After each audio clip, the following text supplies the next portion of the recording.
Hey, welcome to another edition of Voices in the Struggle. I'm your main man, Big Ant. I'm Brother Reggie. And Brother Reggie, we have a special guest with us here today. Yes, we do. We have Miss Tabitha Odell. Welcome. Thank you, thank you. Hello. Hello. How you doing, Miss Odell? I'm good, thank you. How are y'all tonight? Good. All right. Good. As I hear, this is your first podcast. It is my very first podcast. Your very first. Now we fight get with the exclusive. Yes. So I'm happy about that. I'm excited. I'm excited. It's new. I like new things. Good. Yeah. For those that may not know, can you tell us a little something about yourself? I am Tabitha Odell. I am married to Harris Odell Jr., who's a Recorder's Court judge. I have 2 daughters and 3 stepchildren. And I have a business that has been in the 5th District for the last 16 years. And I am a risk manager. I work with cosmetic companies managing their risk for their consumer issues. And I am a former county commissioner for the year 2012. Okay. So, as some of you may not know, Miss Odell, and I hope you do, she's running for the 5th District County Commissioner seat. So, what is the role of a county commissioner? The county commissioners are responsible for the maintenance and upkeep of the county. We're in a very unique symbiotic relationship with the city because some of the county includes city areas, you know, like South Side. Part of South Side is in the 5th District. So we're in a symbiotic relationship. Okay. The county manages the budget for, you know, the zoning issues and maintenance on the breezeways and easements, the ditches, and so some of that's on the city, some of it's on the city, and we're responsible for managing taxes and the jail. Okay. So. Yeah, I can tell from the all the stuff about the police merger that is a big difference between Chatham County and the city of Savannah. It is a huge difference between Chatham County and the city of Savannah. And they have 2 very distinct budgets, but a lot of times we run so closely parallel that it seems to merge. Okay. But they are 2 distinct governing bodies. Okay. Interesting to know. What areas comprise the 5th District? Okay, that's tricky. Okay, so the 5th District is really an odd-shaped thing. Right. And it goes all the way from like Midtown where Beach High School is, all the way out to Henderson Golf Course. It's like almost all of 17, and the lines have been changed, which is why we're now having to include in this race the third seat for the county commission, because the district lines have been changed.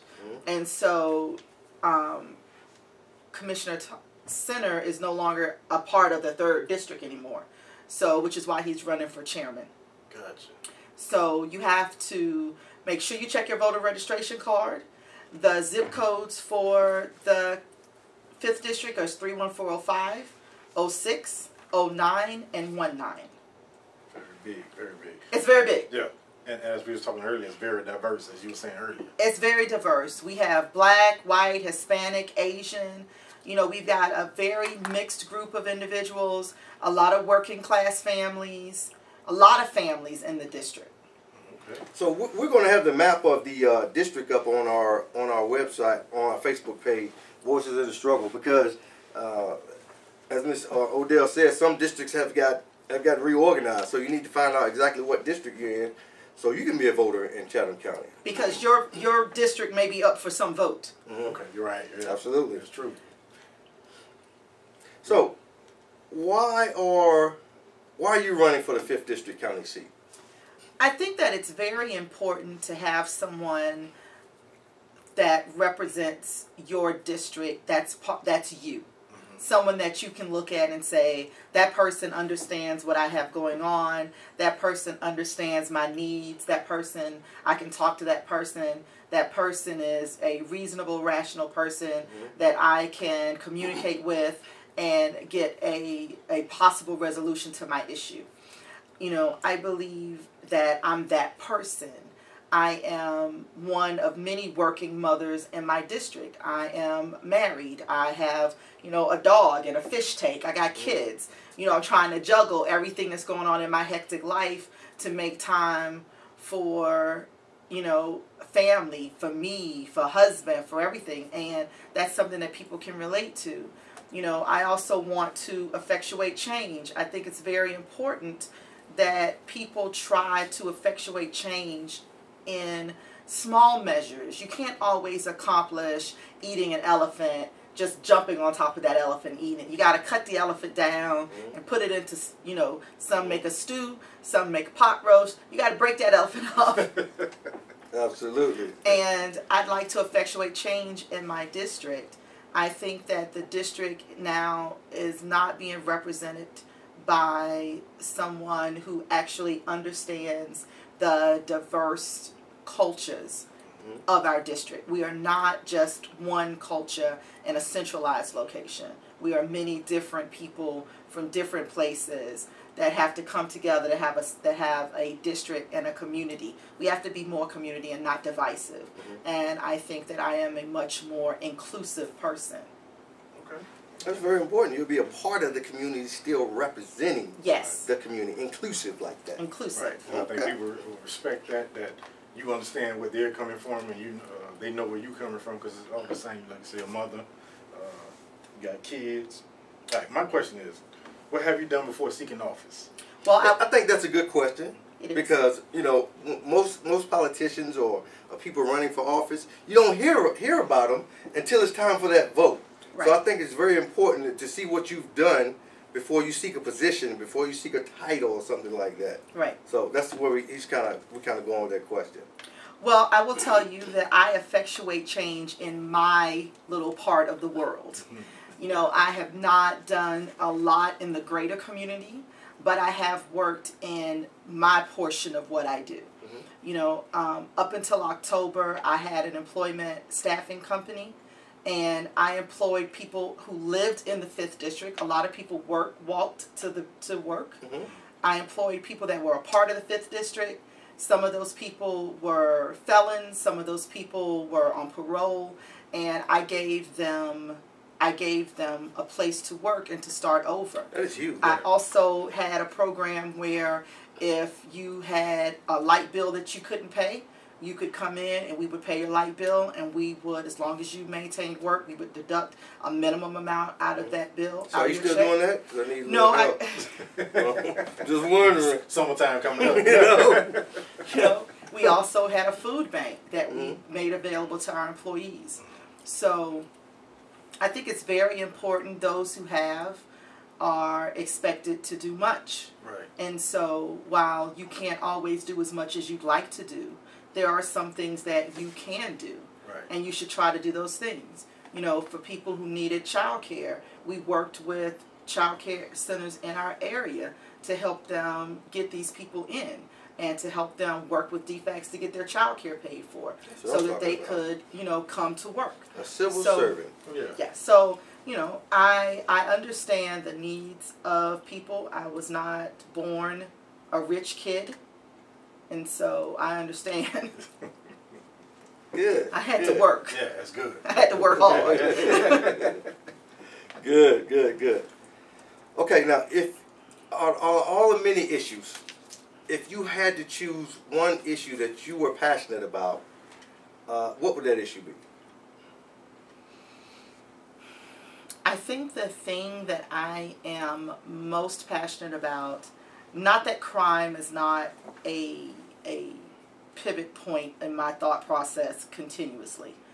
Crime is a major issue for us, especially since we got a person getting killed every day. Every day. Savannah's getting wild west. Every day. It's turning into something, astronomically ridiculous. Right. But I believe that education and job readiness is something that will help change our crime statistics. Cure a lot of ills. Kill a lot of ills.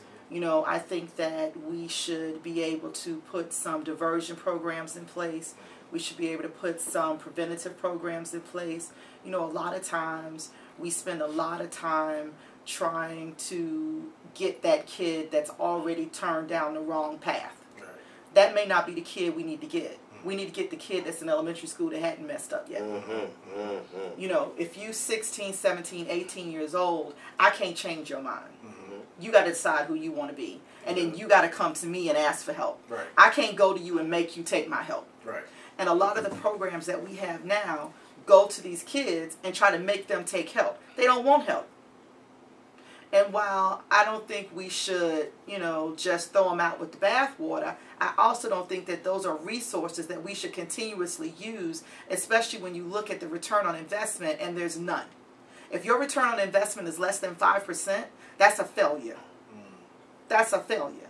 Instead of looking at all these people who have to make a conscientious decision to make change for themselves, and so that you provide them with opportunity to effectuate that change, deal with these children who have not yet become disenchanted with the education system, who have not yet become enthralled with being a rapper or being, you know, the ball player or the biggest drug dealer on the corner. You know, a lot of times people don't really think about this. You know, everybody can't just go out and become this enterprising drug person. That kid's got some amount of intelligence. That kid's got an aptitude for chemistry. That kid's got an aptitude for math. You know, just because you haven't educated that child, that's more of a failure on society than it is that child. So it's important to get to those children in elementary school. Get to those children before they become society's problem. So I believe in the county needing to look at some of the community program that it invests in. I don't believe that because you show up and you're black and you say you have a program that you should be funded. I mean, you should have a legitimate program. You should have a legitimate goal. That's what's the end result? What is the end result? How do you track your end result? Show me what my return on investment is going to be. And a lot of times I think that in an effort to be politically correct, in an effort to not appear racist, we give people money who go buy cars. So, you know, my most passionate thing is youth and education and job readiness. Not every child is going to want to go to college. Some children are going to be the best electrician in town. Some kids going to be the best plumber in Georgia. You know, some kids going to be the best welder. You know, those children should be given accolades for their abilities just as well as the child that's a brainiac. That's right. You know, not everybody can wield a blowtorch. My grandfather was a master brick mason. That's a skill. Oh, yeah, it is. Everybody can't lay bricks. Oh, yeah. Not bricks that stay tall. It's not these days. No. My grandfather was one of the people that built downtown Savannah and was here when they planted the pine trees on Victory Drive. Wow, okay. And those buildings that he showed us that he built are still down there. Oh, yeah. You know, and that's the reason why, even if you're a neurosurgeon, an astronaut, you still have to take your car to the dealer to get a mechanic to work on. Get a mechanic to work on. Everybody plays that important role. Every piece of life has an individual cog that is important to make that life function. Everybody's important. I think a lot of times we don't give credit to people that we see as being minuscule or minor. Those minuscule minor people who do minuscule minor jobs that arrogant people assume are minuscule and minor are important to society. Somebody got to be the janitor. And that's not a bad job. And that's not a bad job. Somebody's got to be the person in the warehouse. Somebody's got to be the person on the production line. That doesn't make them less of a person. You know, one of the things that I always try to do is I treat everybody as though they have earned my respect. Until they don't. Absolutely. That's good. Okay, if elected, what are your short-term and your long-term goals while in office? My short-term goal is to figure out what's going on. Okay. You know, there's a lot of things that are transparent that you'll know about, but there's a lot of things that take place that may not be open for public discussion. So, you know, I don't really know what jackpot you get in until you get in that jackpot. That's true. So my short-term goals is to figure out what's going on, reacquaint myself with the budget, reacquaint myself with the existing issues, and determine what my best course of action is.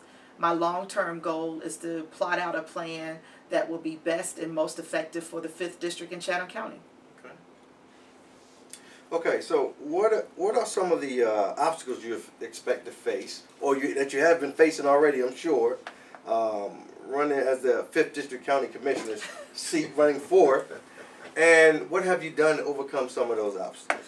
Well, let me tell you, being a person who believes that minding my own business is a full-time job, I was not necessarily aware of some of the social idiosyncrasies of this political game. Right. Mm-hmm. So I've had, my biggest obstacle has been dealing with the abounding rumors that have been out. You know, one that I live in Atlanta, which I do not. Mm-hmm. The other being that I have dropped out of the race, which I have not. We still here. I'm here. Hear me, I'm here. Spreading rumors out there. You know, there have been a ton of rumors. You know, I've had people ask me, why don't people know you? What's so mysterious about you? You know, I didn't know I was mysterious. Mm-hmm. I just thought I was minding my business, taking care of my family, and doing my job. Like normal people. Like normal people do. You know, I don't like messy. I don't get in messy, so I was not aware. Mm-hmm. And so that has been, you know, very enlightening. Okay. So I think the biggest obstacle I've been facing is for people to actually know that I am in the race, that I am running, and that I'm running to win. Yeah, that's good to know. Yeah, I'm running to win, y'all. Okay. And you do have that prior experience from 2012. I do have the prior experience, and I did well. My other commissioners respected me, and, you know, I felt as though I did what was best for the district at the time. Okay. Yeah, with over 8 county commissioners, how important is it that you all work together collectively to get more things done? It is imperative. You have to be able to play in the sandbox. Mm-hmm. You cannot be divisive. You cannot be a polarizing person and expect to get cooperation. So none of this, my district better than your district stuff. Huh? No. You have to be able to negotiate, to compromise, to be able to, you know, adequately and completely communicate your position so that it's understood, and to know what your areas are that you're willing to fall back on and what areas you are willing to push forward. You know, it's give and take, as with anything. So, and you have to be able to get the votes. You got to get the votes. Right. So if everybody on the board hates you and you hate everybody, then nobody's going to do anything. You don't get nothing done. You get nothing done, and it affects the district. Mm-hmm. If the other commissioners don't respect your district, then you suffer. Right. You know, you cannot be, you know, Showtime at the Apollo and expect people to go, I'm going to support that issue. Mm-hmm. It's just not, it's not going to happen. Right. Okay. That's true. It's 2 other candidates besides you running. Am I correct? There are. Okay. What makes you different than the other 2 candidates? You know, being a military brat afforded me an education in social acceptance and understanding. Okay. It also helped me learn how to adapt and to understand and appreciate change. You know, I have traveled to Germany. I've lived in Germany. I've lived in Italy. I've lived Fort Hood, Fort Bragg, you know, Fort Bellevue. I've lived all over. And so each time you move, you encounter a different type of person. You encounter different cultures. You encounter different idiosyncrasies of that geographical area. You're exposed to different things. You're exposed to different things. Different ideas. Different ideas. And it causes you to have an open mind to the extent that you at least listen to the other person's position. And if you are open to listening to another person's position, then you are open to understanding the possibility that you may not be right. You are open to understanding that while I may not agree with you, I understand your position. And by understanding your position, I can compromise on what my position is to an extent that I don't compromise who I am or my character. And that's very important.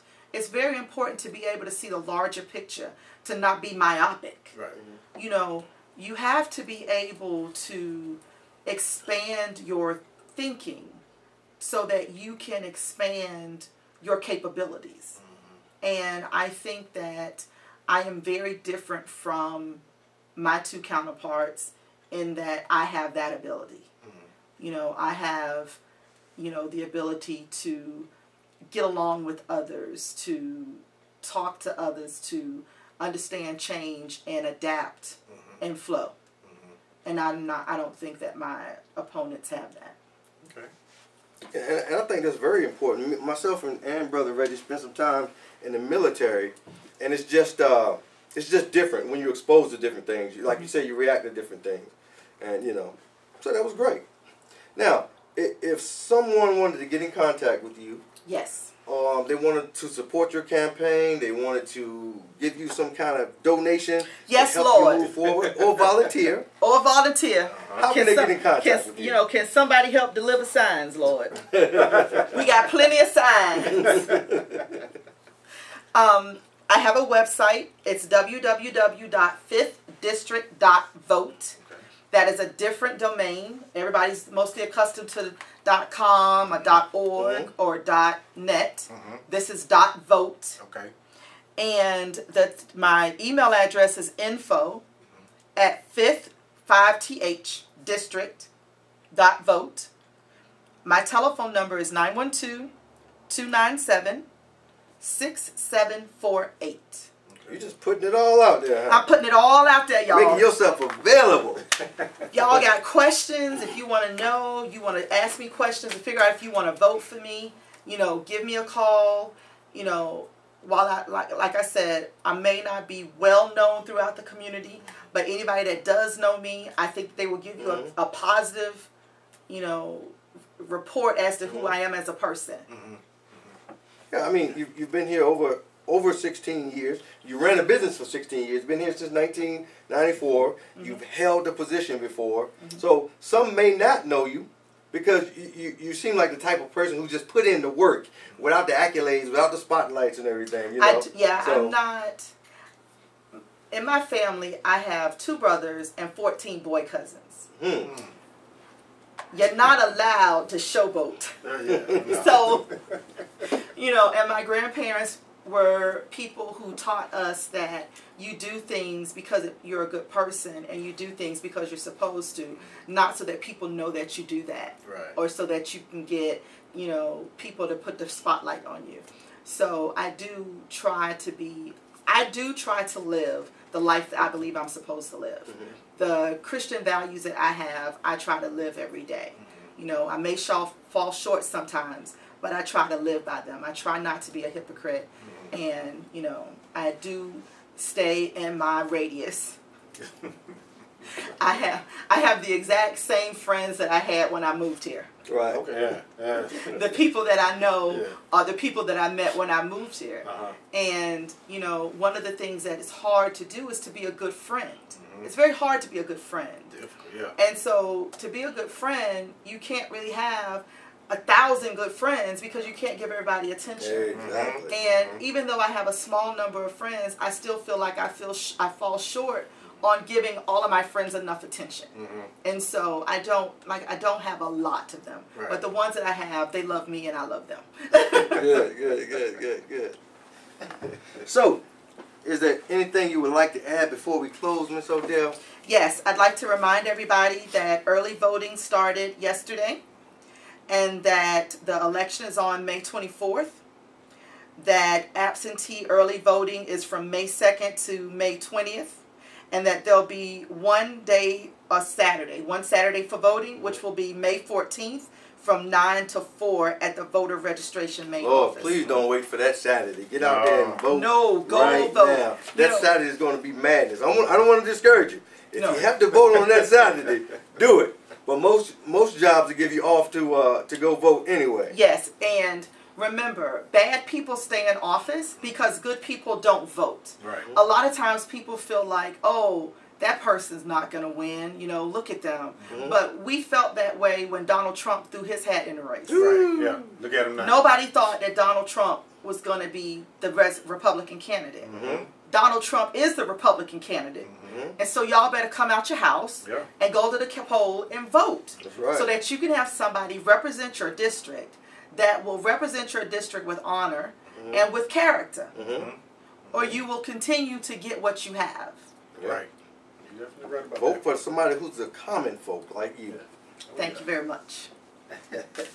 So, hey, another great show. Yes, it is. We appreciate you for coming on. I appreciate y'all for having me. No problem. Don't make this the last time.